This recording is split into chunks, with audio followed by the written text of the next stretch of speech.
Hello everyone, मैं ज्योति पारिक और आपका हमारे महाविद्यालय श्रीमती मोहरी देवी तापड़िया कन्या महाविद्यालय के इस यूट्यूब चैनल पर एक बार फिर से स्वागत है। लास्ट वीडियो में हम अपने बीए फाइनल के विश्व के प्रादेशिक भूगोल में हम दक्षिण एशिया के आर्थिक स्वरूप के बारे में पढ़ रहे थे और जिसमें हमने भारत, पाकिस्तान और बांग्लादेश के आर्थिक स्वरूप के बारे में हमने पढ़ लिया था।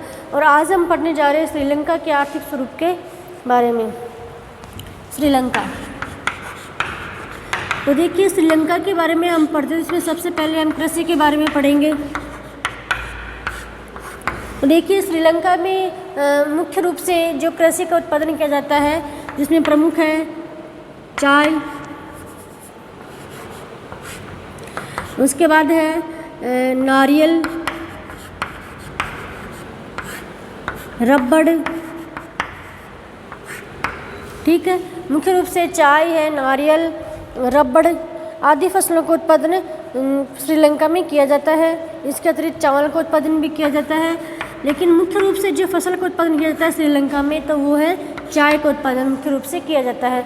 और चाय के उत्पादन में हम देखें तो इसकी जो कैंडी का क्षेत्र है, कैंडी क्षेत्र में दक्षिण श्रीलंका के कैंडी क्षेत्र में, और इसके जो पठारी पर्वतीय क्षेत्र हैं, पठारी और पर्वतीय क्षेत्र में, यहाँ के आसपास के पहाड़ी और पठारी क्षेत्र में भी चाय का उत्पादन किया जाता है। और विशेष रूप से श्रीलंका का चाय के उत्पादन में जो प्रसिद्ध क्षेत्र है वो है कैंडी क्षेत्र। यहाँ के कैंडी क्षेत्र में और उसके आसपास के पठारी और पर्वतीय क्षेत्र में भी चाय का उत्पादन किया जाता है। यह श्रीलंका चाय के उत्पादन में एक अग्रणी देश माना जाता है। उसके बाद हम नारियल की बात करें तो नारियल के उत्पादन में श्रीलंका का जो दक्षिणी पश्चिमी क्षेत्र है, श्रीलंका में जो दक्षिणी पश्चिम का क्षेत्र है, जो समुद्र तटीयवर्ती क्षेत्र है, उस समुद्र तटीय क्षेत्र में नारियल का उत्पादन किया जाता है। उसके बाद हम रबड़ के बारे में भी हम बात करें तो रबड़ भी दक्षिणी श्रीलंका के दक्षिणी और पश्चिमी क्षेत्र में ही रबड़ का उत्पादन किया जाता है। जहाँ पे दक्षिण श्रीलंका के दक्षिण में जो समुद्र तटीय क्षेत्र है, उस समुद्र तटीय क्षेत्र में रबड़ का उत्पादन किया जाता है। और चावल का भी हम देखें तो चावल के श्रीलंका का जो मध्यवर्ती क्षेत्र है, उस मध्यवर्ती क्षेत्र में चावल का उत्पादन किया जाता है। ठीक है, तो ये श्रीलंका की मुख्य फसलें हैं, चाय, नारियल, रबड़ और चावल। इसके अलावा भी हम देखें तो यहाँ पे कुछ नकदी फसलों का उत्पादन भी किया जाता है।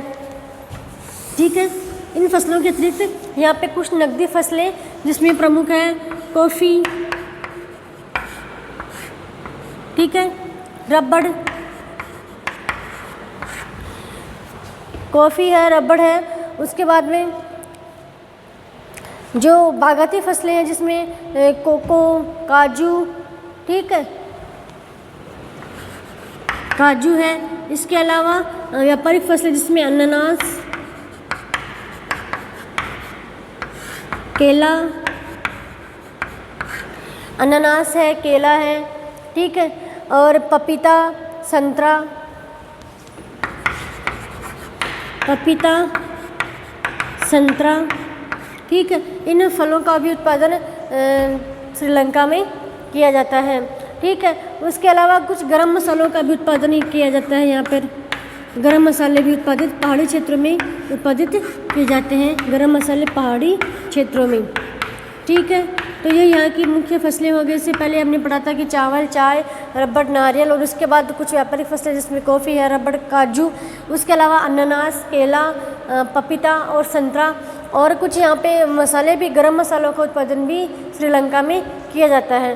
तो ये यहाँ की मुख्य रूप से फसलें हो गई। उसके बाद हम देखेंगे यहाँ के खनिज के बारे में। खनिज, देखिए खनिज की दृष्टि से हम देखें तो खनिजों की दृष्टि से श्रीलंका एक निर्धन देश माना जाता है। बांग्लादेश की तरह श्रीलंका भी एक खनिजों की दृष्टि से एक निर्धन देश है। यहाँ पे कुछ ही खनिजों का उत्पादन किया जाता है, वो भी बहुत ही कम मात्रा में, जैसे लोहा, मोनोजाइट, लोहा, मोनोजाइट,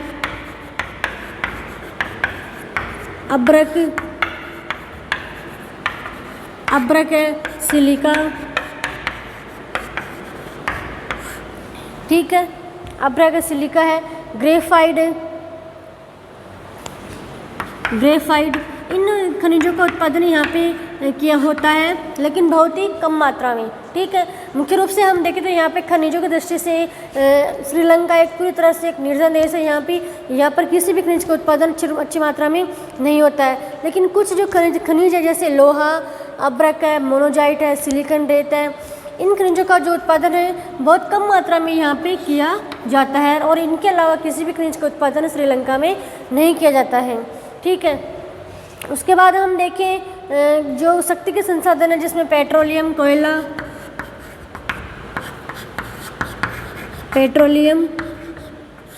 और कोयला का उत्पादन भी नगण्य रूप से ही किया जाता है। नगण्य मतलब यहाँ का कोयला और पेट्रोलियम का भी उत्पादन इस देश में नहीं मिलता है। और इसके बाद हम जल शक्ति में भी देखें तो जल शक्ति के रूप में भी यह एक निम्न देश है, नगण्य देश है। यहाँ पे भी जल शक्ति का भी उत्पादन मुख्य रूप से नहीं होता है। ठीक है, तो इस प्रकार से कुल मिला के हम कह सकते हैं कि जो श्रीलंका है वो खनिजों की दृष्टि से एक निर्जन देश ही माना जाता है। उसके बाद हम यहाँ के जो प्रमुख उद्योग धंधे हैं उनकी हम बात करते हैं। उद्योगों की हम बात करें उसके बाद उद्योग, तो देखिए उद्योगों की दृष्टि से श्रीलंका भी एक पिछड़ा देश है। यहाँ पे उद्योग धंधों की दृष्टि से एक विकसित देश नहीं है। यहाँ पे कुछ अनेक कारण रहे हैं जिनके कारण से उन कारणों से यहाँ पे उद्योगों की स्थापना नहीं हो पाई है, जिनमें प्रमुख कारक है औद्योगिक ईंधन अर्थात कोयले का अभाव। पहला कारण है औद्योगिक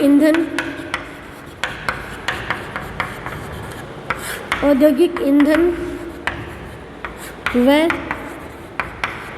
कोयले का अभाव। यहाँ पे जो उद्योग के लिए जो शक्ति की आवश्यकता होती है जिसमें मुख्य रूप से कोयले की आवश्यकता होती है, तो यहाँ पे कोयले का अभाव पाया जाता है। कोयले का उत्पादन इस देश में नहीं होता है, इसलिए यहाँ पे उद्योगों की स्थापना भी नहीं की जा सकती है। उसके बाद अगला जो कारण है औद्योगिक खनिजों का न होना।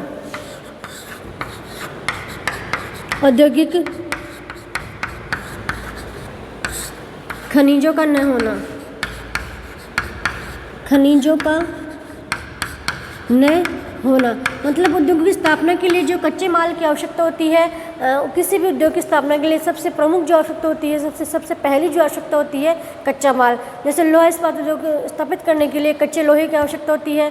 ठीक है, इसी प्रकार से अनेक उद्योग की स्थापना करने के लिए सबसे पहले कच्चे माल की आवश्यकता होती है, और जो कच्चा माल है उसी कच्चे माल की उपस्थिति इस देश में नहीं मिलती है। इसी वजह से यहाँ पे उद्योगों की स्थापना नहीं की जा सकती है, और विदेशों से कच्चा माल आयातित करके उद्योग की स्थापना करना बहुत महंगा पड़ता है, इसीलिए यहाँ पे उद्योगों की स्थापना सीमित मात्रा में ही की गई है।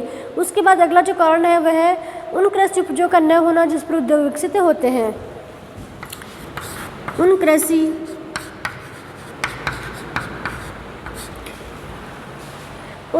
उपजों का न होना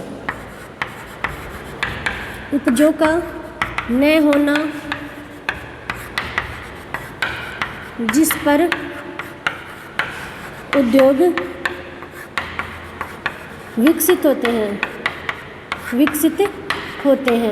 तो अगला एक यह भी कारण है उद्योगों की स्थापना का न होने का कि उन कृषि उपजों का न होना जिन पर उद्योग विकसित होते हैं। देखिए कुछ फसलें ऐसी होती है जिन पर हम उद्योगों की स्थापना कर सकते हैं, जैसे कपास सबसे महत्वपूर्ण फसल है कपास।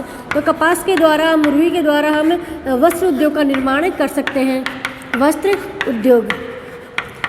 जो उद्योग है पूरी तरह से कपास पर आधारित है, और इसी प्रकार से कई भी ऐसे उद्योग है जो मुख्य रूप से एक फसल पर आधारित है। तो श्रीलंका में ऐसी ही फसलों का उत्पादन नहीं होता है जिस पर उद्योग स्थापित किया जा सके। तो इसलिए यह भी एक महत्वपूर्ण कारक है कि उन कृषि उपजों का न होना जिस पर उद्योग स्थापित हो सकते हैं। ठीक है, अगला जो कारण है वो है तकनीकी ज्ञान की कमी।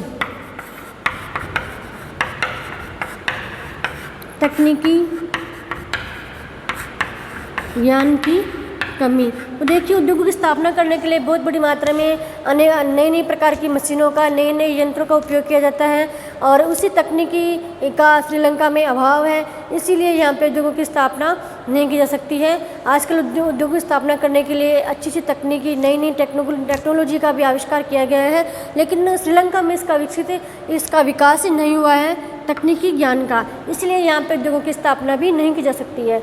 फिर है पूंजी का सीमित होना। पूंजी का सीमित होना, तो उद्योग की स्थापना करने के लिए एक सबसे महत्वपूर्ण कारक पूंजी भी होती है। पूंजी के अभाव में किसी भी उद्योग की स्थापना नहीं की जा सकती है। और पूंजी, अगर श्रीलंका में पूंजी का एक अभाव है, क्योंकि श्रीलंका एक विकासशील देश है, एक अच्छा विकसित देश नहीं है, इसीलिए यहाँ पे उद्योगों की स्थापना भी नहीं की जा सकती है, क्योंकि यहाँ पे पूंजी का भी अभाव पाया जाता है। उसके बाद अगला जो कारण है स्वयं के बाजार का सीमित होना। अगला कारण है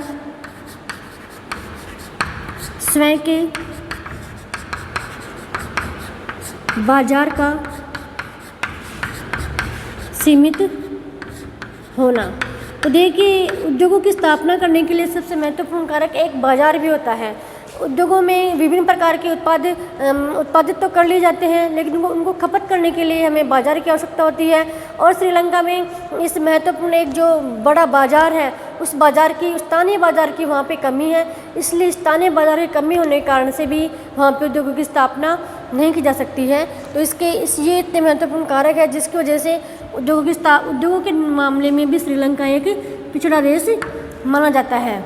ठीक है, लेकिन इसमें कुछ जो उद्योग है उनका कुछ सीमित मात्रा में विकास हुआ है। तो हम देखते हैं कौन कौन से उद्योग है जिनका कुछ सीमित मात्रा में विकास हुआ है, तो इनके बारे में हम देखते हैं। जैसे सीमेंट है, कांच, जैसे सीमेंट उद्योग है,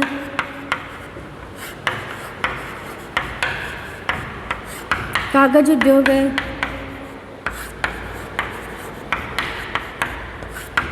कांच उद्योग है, सीमेंट उद्योग है, कागज उद्योग है, कांच उद्योग है। उसके बाद प्लाईवुड, रसायन, वस्त्र, नमक, प्लाईवुड, रसायन, वस्त्र निर्माण